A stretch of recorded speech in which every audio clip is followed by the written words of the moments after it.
Welcome back, ladies and gentlemen, with our second topic today in this episode of The Breakfast Show.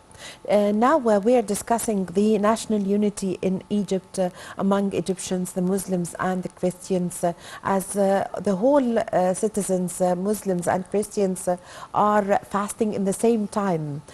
We have the Christians are fasting, and also the Muslims are fasting for the holy month of Ramadan. Well, to shed light on the national unity in Egypt, we have the pleasure to have this phone with our dear guest, Dr. Amira Sabek, strategic management and self-development expert. Good morning. Good morning, Gishu, and all your audience. Thank you. Well, Dr. Sabek, how do you see the spirit of the unity among the Egyptians? Actually, one of the most common phrases used by Christians in Egypt is we are Christians with an Islamic culture. Our Christian friends always say it with all the pride, and this shows that they are equally treated and they are equally enjoying life among their country. Many Christians are repeating this phrase on various occasions, declaring the religious identity to which they belong.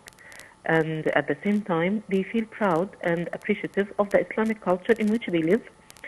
And this has a big benefit on the whole society. It urges tolerance and calls for family bonding and social cohesion. This cultural combination matters and gives the spirit and the religious values to all our daily life in Egypt. Those who observe the customs and traditions of Christian brotherhood will find that they are already greatly influenced by Islamic culture and religious values. They share with Muslims the use of many religious phrases and do not conflict with what they believe as Christians. So, if you look at the month of Ramadan now and the coincidence that Ramadan is coming with Easter time and with some Christian feasts, we will find that all Christians and Egyptians are gaining their social and religious rituals together. They are exchanging congratulations, they are exchanging blessings. It's the season for the whole Egyptian family bonding and solidarity. Muslims and Christians now are meeting at iftar time. They are having iftar together. Even these days when the Christians are fasting, when they are invited to the Egyptian houses, to the Muslim houses, they are provided with special food for them.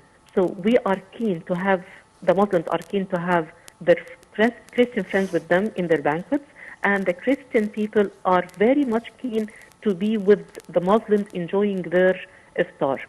This carries a lot of psychological dimensions and emotional connotations to the whole Egyptian culture.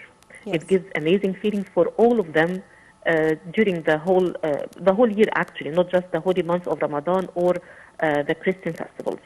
Yes. Dr. Sabek, let's talk about today, especially because today is Friday. It's the Great Friday for the Christians, and also it's Ramadan for the Muslims. And both the Muslims and Christians are fasting. But the Christians, I would like to explain that they are fasting like the Muslims. They started their fasting 12 a.m. by night, and they are will continue until 6 p.m. today, until the church starts once again. Same as the Muslims also. Tell us about this today, Friday, that most of, as I know, that most of the Muslims and the Christians are inviting each other today in order to have iftar at the houses with each other. Actually, lots of houses now are preparing for a mutual iftar after the Christians stop their fasting, and they are waiting for Saturday, I believe Saturday, to have these banquets together.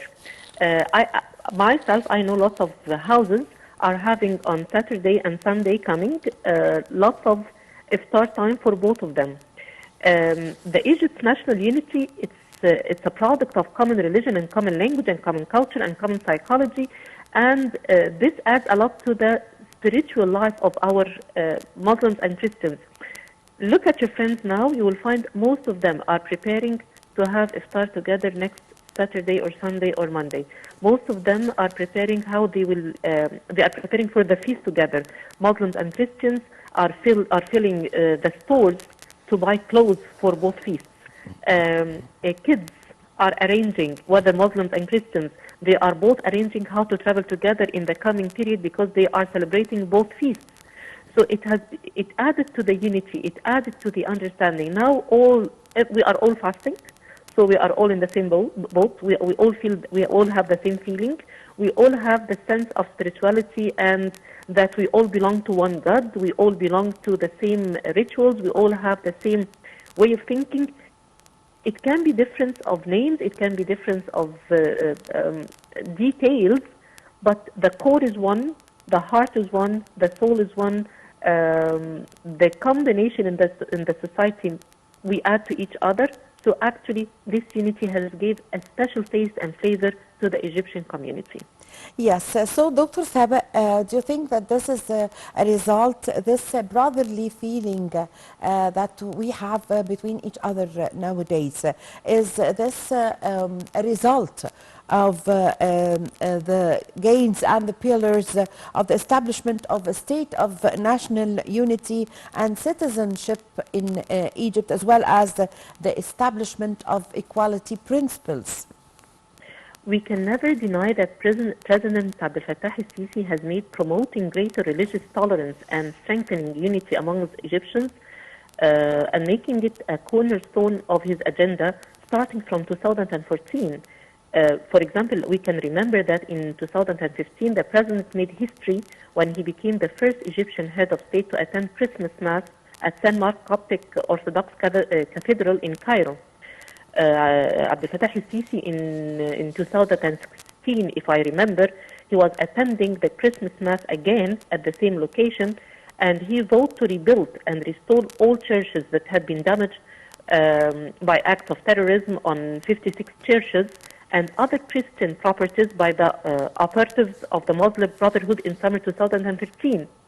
In addition to that, there are legislative action and national directives during the last 6 years have yielded significant gains for the promotion of religious freedom and tolerance by both government and the religious communities.